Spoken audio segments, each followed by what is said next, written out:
1995 Rover Mini Cooper Tartan Edition.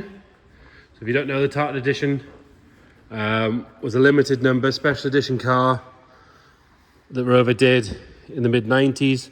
You'll see why it's called a Tartan Edition in a second when we get to the interior. Based on your standard Mini Cooper, the majority of them were red, only a small number in this British Racing Green Metallic.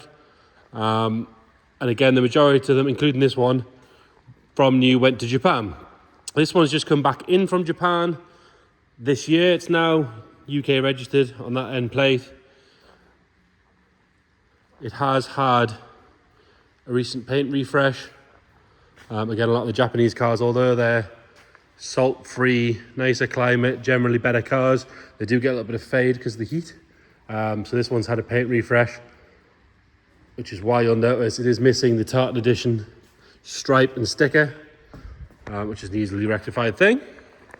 We'll start by having a look at the bodywork. If we look down this driver's side, you'll see it's beautifully straight all the way down there. Lovely and shiny all the way down, not full of filler, not full of ripples or anything like that. All your panel gaps are lovely and even.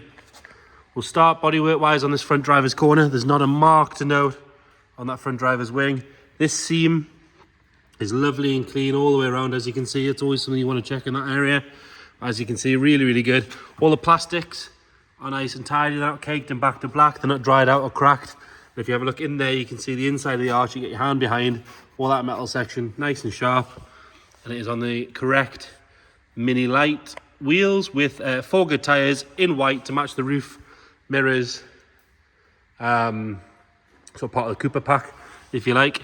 Coming down this driver's side, not a mark to note again on the driver's door. You can see more of me than you can of the car.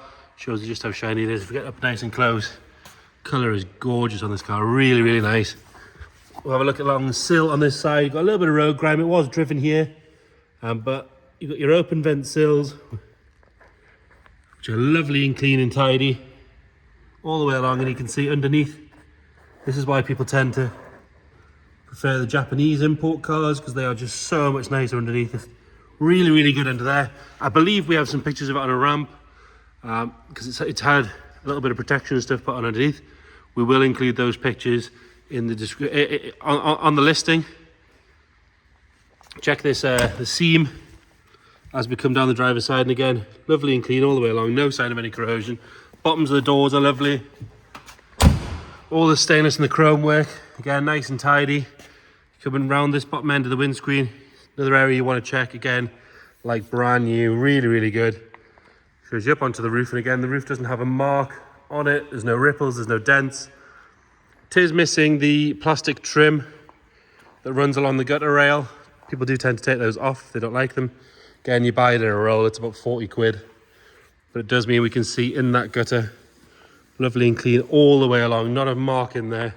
Glass on this side, very, very good, all clean and clear. No marks to note on this rear quarter at all. You can see that rear subframe section, which again is a bit of a corrosion hotspot, but as you can see on this car, it is very, very good. Another good wheel and tyre.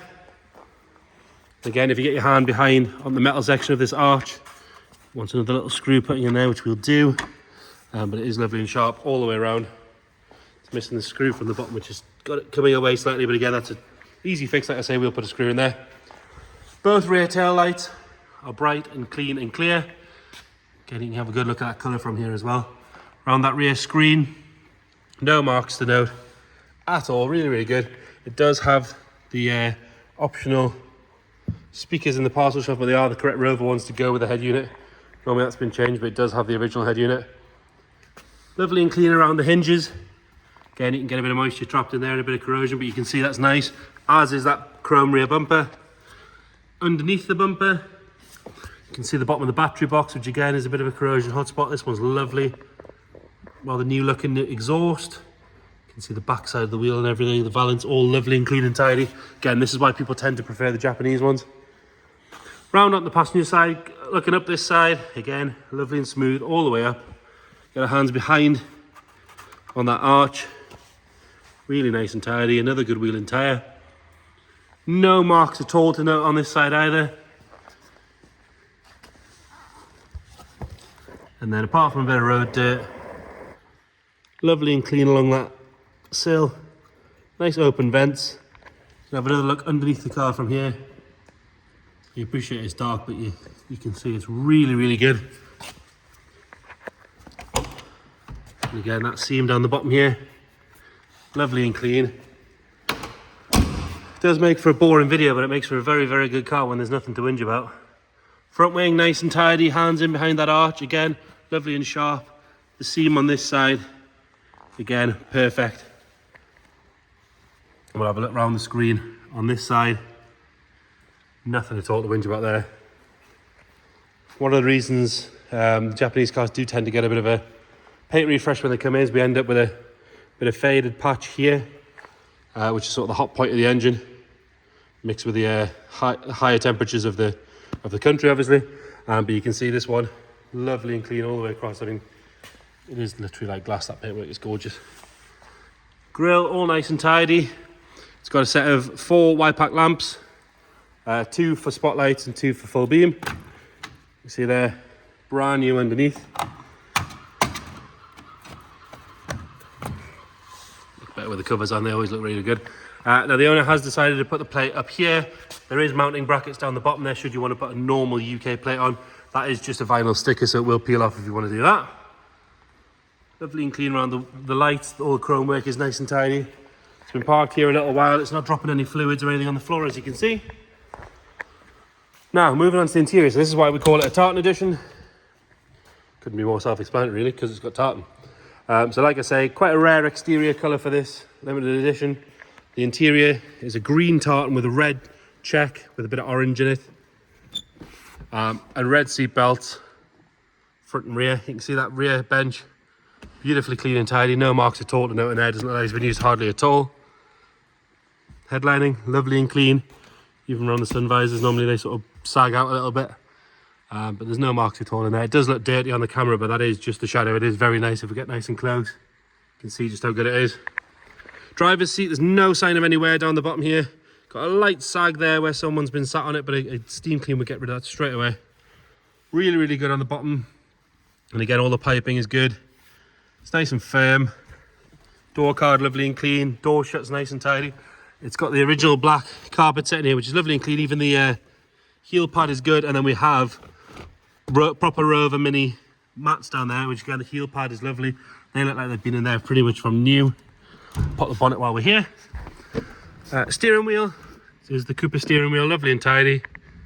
It does suffer from the usual problem on the Japanese cars, so the lacquer on the wood has cracked in a couple of places.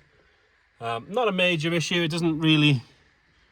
I've seen a lot worse where it'll fade off and it'll crack and peel off, whereas this one just has some light cracking in it. You can get a pack to fix them now really easily. One of the other perks with the Japanese cars is you do get air conditioning as well, which was an expensive option in the UK that pretty much no one chose, whereas they were standard in Japan.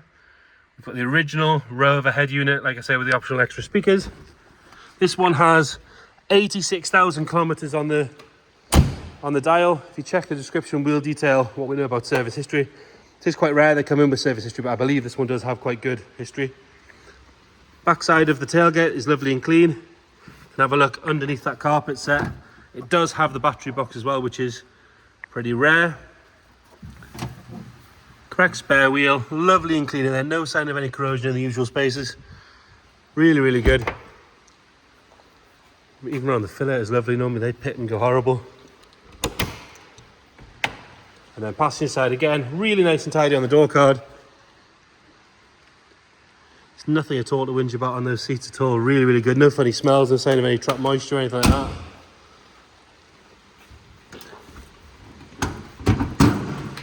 We'll have a look under the bonnet. So again, later cars like these, you've got the injection engine, so a little bit more reliable, a little bit more drivable. It's got some of the Japanese service stamps and things on there, but all nice and tidy in here. Wouldn't hurt to have a little bit of a clean, bit of dust here and there, but nothing major. But it does look like it's nice and standard, no aftermarket air filters or exhausts or anything like that. It was driven to us as well, which is nice. Sort of 30, 40 miles away. It's been with us about a week now. It starts on the button, which we'll show you now.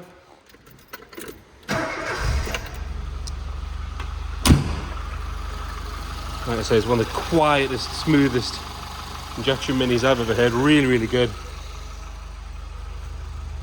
Nothing nasty coming out the back. From a standard tailpipe, it hasn't got any sort of aftermarket exhaust or anything like that on it. So there you have it. 1995 Rover Mini Cooper Tartan Edition. Very rare in British Racing Green Metallic. If you've got any questions at all, please let us know. You can come and see the car. We're open every day. Again, just let us know and we'll book you in. Or if you can't get up to see it, again, let us know. We can do video calls. We can send you extra photos, extra videos, whatever you might need. Just let us know. Thank you.